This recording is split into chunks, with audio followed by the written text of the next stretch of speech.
Donc pour rappel, la diffusion cognitive qui a été présentée ce matin par nos deux collègues, c'est cette idée qu'en fait on va penser que les pensées qui nous viennent, les cognitions qu'on a sont des vérités, sont des réalités. Par exemple, si j'ai la pensée « je suis nul », c'est que je dois être vraiment nul. Et donc plus on va avoir cette pensée, plus on va croire que c'est une vérité, et donc ça va être angoissant, et ça va donc augmenter la tendance à éviter les situations qui vont générer cette pensée, à tenter d'éviter les pensées par toutes sortes de moyens, y compris boire de l'alcool.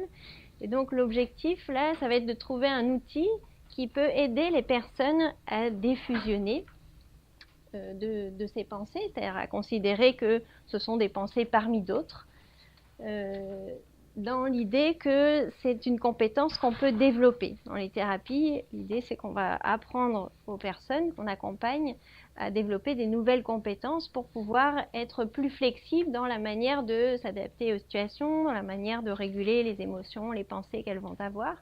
Donc là, c'est une compétence qu'on peut développer, compétence de diffusion. On peut le faire à travers différentes pratiques de pleine conscience. Et là, on se propose de le faire à travers un outil qui est la réalité virtuelle, qui a été utilisé jusqu'à présent en thérapie, surtout à visée d'exposition. C'est-à-dire, on va exposer des personnes à des situations qui sont habituellement angoissantes, par exemple une situation d'être en public. Donc, on les expose à ces situations virtuellement. Et à travers ce dispositif donc de réalité virtuelle, elles vont pouvoir s'habituer petit à petit à être face à 2 personnes, 3 personnes, 4 personnes, et à diminuer ainsi l'angoisse par rapport au fait d'être en public. Dans le cas de la situation de diffusion cognitive, l'idée ça va être d'immerger la personne dans son monde cognitif avec des pensées obsédantes qu'elle va avoir, et donc on va lui demander de choisir une de ces pensées et de la visualiser, de l'écrire. On va vous présenter juste après une vidéo là-dessus pour l'aider à remettre en contexte cette pensée, à ne pas considérer à ne pas la laisser prendre tout l'espace. Et je vais vous laisser peut-être présenter. Et juste reprendre sur la slide d'avant. Effectivement, comme Rebecca l'a dit, la VR elle a été vachement utilisée sur les questions d'exposition dans une logique comportementale. Nous, on a souhaité s'inscrire dans une logique proprement cognitive parce que justement, la VR offre des possibilités qui sont intéressantes sur cette question-là.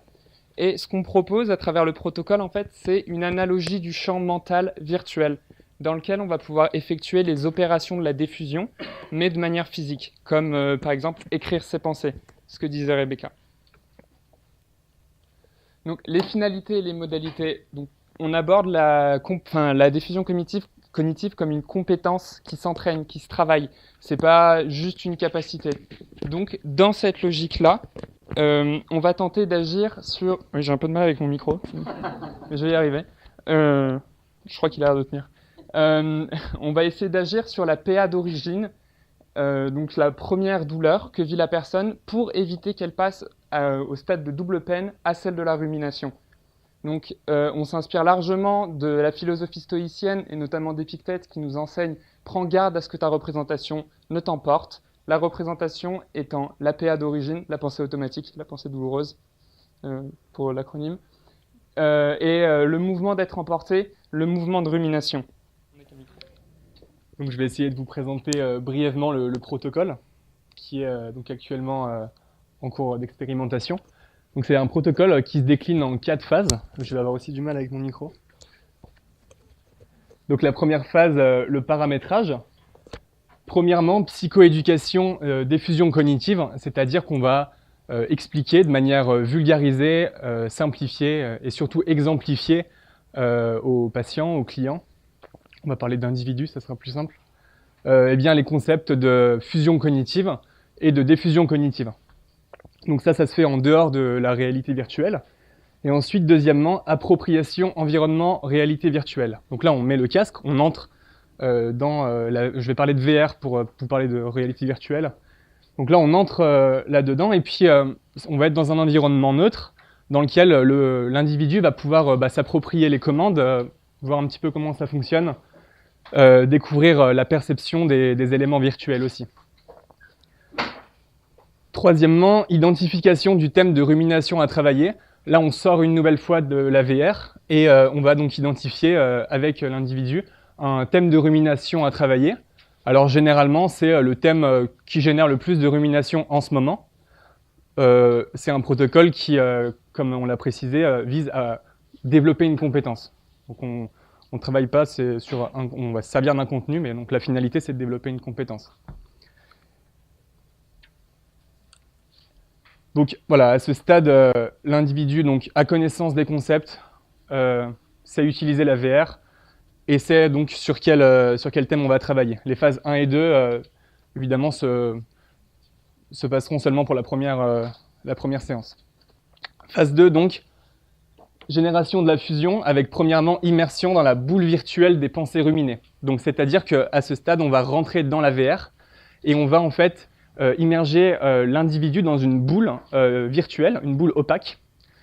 Et en fait, donc deuxièmement, focalisation attentionnelle sur ses pensées. Ça veut dire qu'on va présenter cette boule comme une métaphore de l'espace mental dans lequel vont naître et graviter toutes les pensées ruminées, les émotions, les sensations qui sont associées.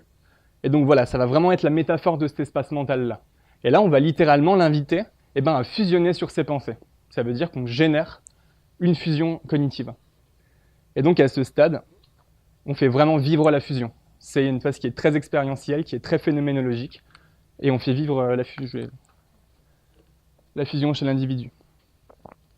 Phase 3, donc, génération de la diffusion. Donc c'est une phase qui va se diviser en 2 étapes. Première étape, on va rester dans la boule virtuelle. Et premièrement, écriture des pensées ruminées. Ça veut dire qu'on va inviter l'individu à littéralement écrire devant lui, avec un stylo virtuel, sa pensée d'origine. Dans l'exemple qu'on vous montrera tout à l'heure, c'était je vais faire une crise d'angoisse. Donc ça, c'était la pensée d'origine, celle qui va déclencher les ruminations. J'écris, je vais faire une crise d'angoisse face à moi avec mon stylo virtuel. Donc on peut changer la forme de l'écriture, on peut changer la couleur, et on va écrire ça devant soi. Deuxièmement, opération virtuelle de physicalisation. Ça veut dire qu'à partir de là, notre pensée, c'est devenu un objet physique. On l'a écrit devant nous. Et puis, du coup, on va s'amuser avec cet objet. Ça veut dire qu'on va l'observer, on va décrire sa forme, sa couleur, comment est-ce que j'ai écrit, quelles sont la forme de mes lettres. On peut passer à travers si on veut. On peut jouer avec cet objet. La deuxième phase de génération de diffusion, donc c'est la suivante. On va sortir de la boule virtuelle avec troisièmement l'encapsulation des pensées et élargissement attentionnel. C'est-à-dire que on est toujours dans la réalité virtuelle, toujours dans cette boule.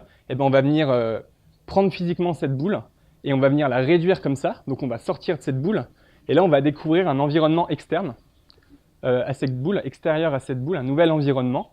Donc nous on a choisi le tableau La Nuit étoilée de Van Gogh. C'est une reproduction en 360 degrés. On l'a choisi déjà parce que c'est un très joli tableau, ceux qui connaissent, mais aussi parce que c'est un cadre qui est apaisant et qui est riche en détails. Donc vous allez voir que ça a son importance, parce qu'en fait, à partir de là, on va proposer à l'individu d'écrire des éléments de cet environnement-là. Là, je vois un soleil, je le vois parce que il est jaune, il brille, c'est joli. Je vois les étoiles, puis je vois la boule aussi, parce qu'elle est toujours là. Je ne l'ai pas chassée, je l'ai tout simplement mis dans un coin. Cette boule qui représente ce qui me fait généralement du mal. Non, simplement, je l'ai mis ici, puis elle est là. Puis je vois qu'ici, il y a autre chose. Voilà, c'est vraiment cette idée d'élargir son attention à ce stade. Enfin, la phase 4, le débriefing, avec premièrement contraste expérientiel, fusion-défusion. Donc on va inviter l'individu à constater phénoménologiquement, j'étais sûr que j'allais bugger sur ce mot, ça n'a pas manqué.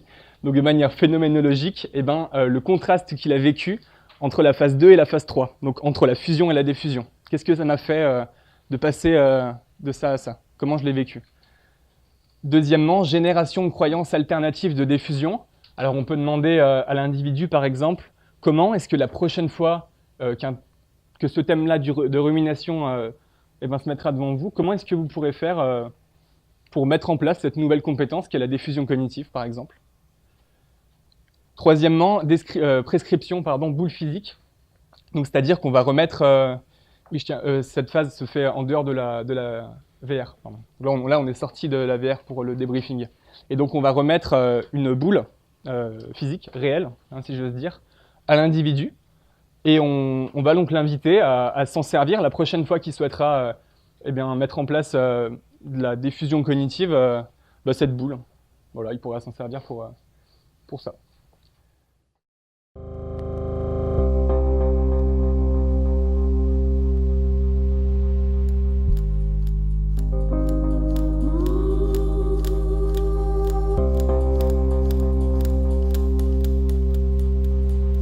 Imaginez la forme de la boîte crânienne, son épaisseur, sa dureté. Comparez le plan mental à une scène de théâtre sur laquelle évoluent des personnages. Ce sont les images, les pensées, les pensées, les pensées. Ordonnez à ces acteurs de se retirer et conservez une seule image. Installez-vous dans cette pensée et de ce moment, vous cessez de faire et commencez à être. Les pensées. Ce que tu dis à ce moment-là, tu me dis c'est je vais faire une crise d'angoisse, c'est ça? Ouais. Bah vas-y, je te laisse.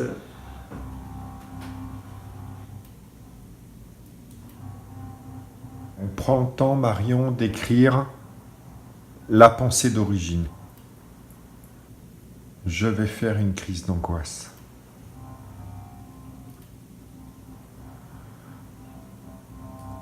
Du coup, c'est bien parce qu'elle est courte, cette pensée, Marion. Du coup, elle est pas trop longue à écrire. Et nous, il faut toujours qu'on pense à en sélectionner une pas trop longue. Deux lignes, si je sens que tu auras plus de place comme ça.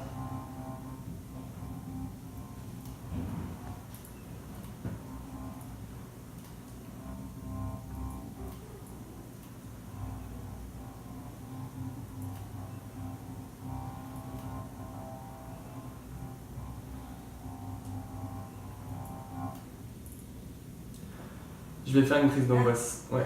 C'est vrai que tu peux du coup tout tourner la tête pour voir cette phrase dans son entièreté.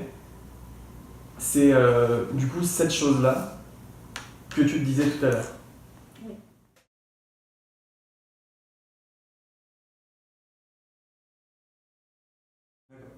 Ouais. Ce que tu peux constater maintenant, c'est que tu es sorti de cette boule de pensée et sensations difficiles. Ouais. Ce que tu peux noter par contre, c'est que cette boule, elle est toujours là, elle est toujours présente, hein, elle est juste en dessous. C'est-à-dire que maintenant tu la vois de l'extérieur. Ouais. C'est plus qu'un élément parmi les autres éléments de l'ensemble de la scène qui te fait face.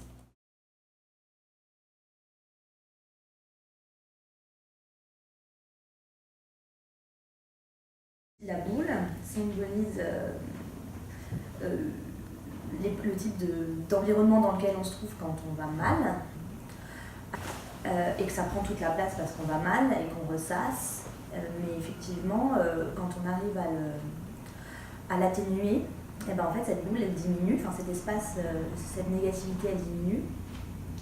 Elle est toujours là, mais on peut la réduire et même la mettre dans un coin de sa tête et voir en fait tout le reste qu'il y a dans notre espace à l'intérieur.